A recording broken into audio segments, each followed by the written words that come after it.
और आज मेरे लिए एक बहुत गर्व की बात है कि मैं उसी आनंद जिले से हूँ जहाँ पे त्रिभुवन दास पटेल यूनिवर्सिटी का लोकार्पण किया गया। सर नमस्कार दोस्तों, अगर आप हमारे वीडियो पहली बार देख रहे हैं तो सबसे पहले एक छोटी सी गुजारिश है। हमारा चैनल भारत हेडलाइन बहुत जल्दी 1000 सब्सक्राइबर्स का मुकाम छूने वाला है। अगर आपको सच्ची, निर्भीक और जमीनी खबरें पसंद हैं तो अभी सब्सक्राइब बटन दबा दीजिए और इस यात्रा में हमारा साथ दीजिए। आपका एक क्लिक हमें जमीनी सच्चाई की आवाज को और बुलंद करने की ताकत देता है। अब बात करते हैं उस मुद्दे की। गुजरात की एक महिला गायत्री पटेल ने गृह मंत्री अमित शाह के सामने अपने जीवन की भावुक कहानी साझा की, जो हर एक भारतीय के दिल को छू गई। गायत्री पटेल आनंद जिले के उसी अजरपुरा गांव से हैं, जहां अमूल की नींव पड़ी थी और त्रिभुवन दास पटेल यूनिवर्सिटी का उद्घाटन हाल ही में किया गया। गायत्री जी ने कहा कि जब संसद में कांग्रेस ने त्रिभुवन दास पटेल के नाम का विरोध किया था, तब उन्होंने खुद खड़े होकर ताली बजाई थी और उनकी आंखों में आज की तरह उस दिन भी आंसू आ गए थे। उन्होंने अमित शाह को धन्यवाद देते हुए कहा कि सहकारिता मंत्रालय के गठन से कोऑपरेटिव आंदोलन को एक नई दिशा और शक्ति मिली है।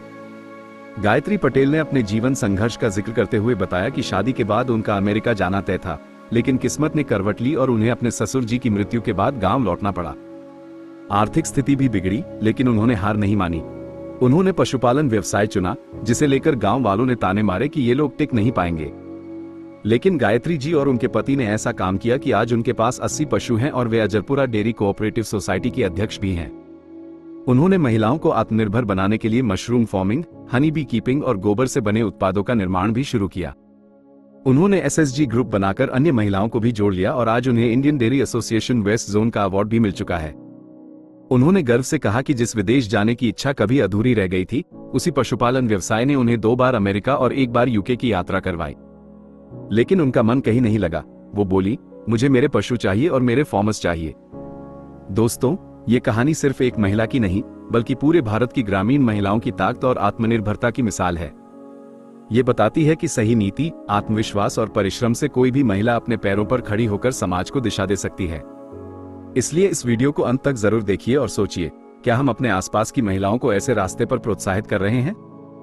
अगर आपको यह वीडियो अच्छा लगा हो तो इसे लाइक करें, शेयर करें और नीचे कमेंट करें, क्योंकि हर कमेंट का जवाब हम खुद देते हैं। और हाँ, चैनल भारत हेडलाइन को सब्सक्राइब करना बिल्कुल मत भूलिए, क्योंकि यह सिर्फ एक न्यूज चैनल नहीं, बल्कि आपकी आवाज है। जय हिंद, जय समाधान।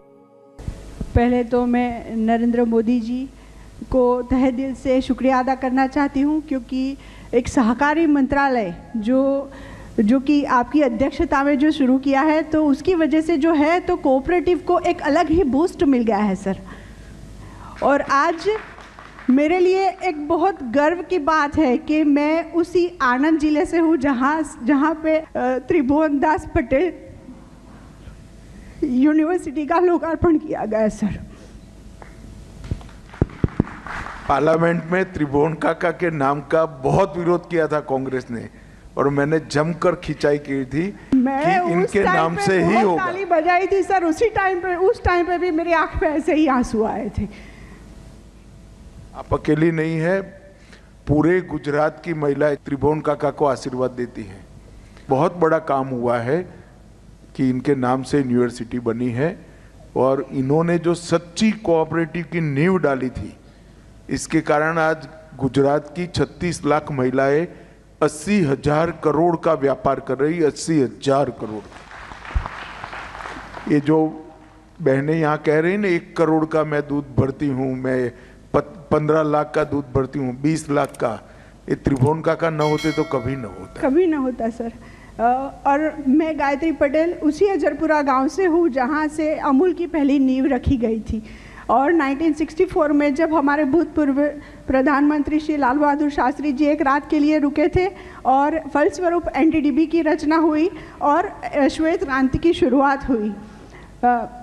मेरी बात करूँ तो मैं बीकॉम ग्रेजुएट हूँ और डिप्लोमा इंफॉर्मेशन सिस्टम्स मैनेजमेंट किया है। मेरे पिताजी जो है तो वो मुझे वकील बनाना चाहते थे, और मेरी इच्छा थी कि मैं शादी करके फॉरेन चली जाऊँगी।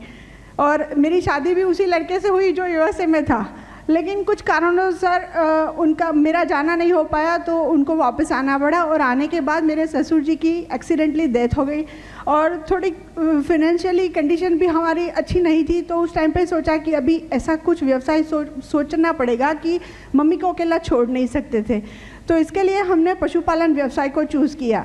तो उस टाइम पे लोग बातें कर रहे थे कि भैया ये लोग फैमिली बैकग्राउंड मतलब घूमने फिरने वाले लोग हैं, तो पशुपालन में कैसे ही टिकेंगे, तो साल 2 साल में शायद बंद कर देंगे। तो हम लोगों ने मैंने और मेरे हस्बैंड ने ऐसा काम किया सर कि गांव लोग भी सोचने लगे कि भैया हम लोग तो ये सोच रहे थे कि लोग को कुछ नहीं कर पाएंगे। तो ये लोगों ने सच में साबित कर लिया कि पशुपालन व्यवसाय में ये बहुत आगे जा सकते हैं। तो उन्हीं लोगों ने मुझे अजरपुरा डेयरी कोऑपरेटिव सोसाइटी की अध्यक्ष के रूप में चुना। आपके पास कितने पशु है? सर मेरे पास 80 पशु है। 80 पशु है। हाँ।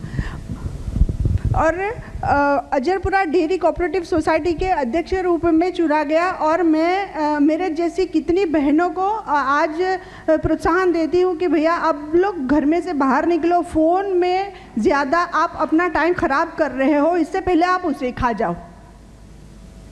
और पशुपालन के साथ साथ में उनको मैं यही सुझाव देती हूँ कि अकेले पशुपालन के ऊपर निर्भर नहीं रहना, इसके साथ आपको अलग एक्टिविटीज़ भी करनी पड़ेगी, आपको इंटीग्रेटेड होना पड़ेगा।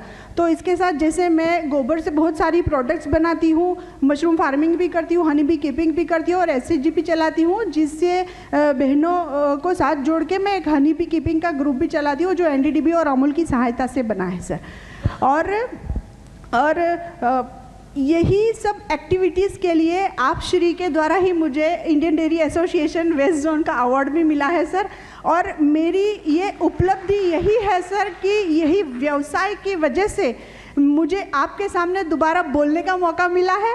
और जो मैंने इच्छा की थी कि मैं फ़ॉरेन जा कर के आऊँ, यही पशुपालन की वजह से मैंने मान सम्मान सब कमाया। आज मैं अजरपुरा कोऑपरेटिव सोसाइटी में चेयरपर्सन तो हुई, एक बार यूके भी जाके आई, 2 बार यूएसए भी जाके आई, लेकिन मेरा मन कहीं पे भी नहीं लगा। मुझे बस मेरे पशु चाहिए और मेरे फार्मर्स चाहिए।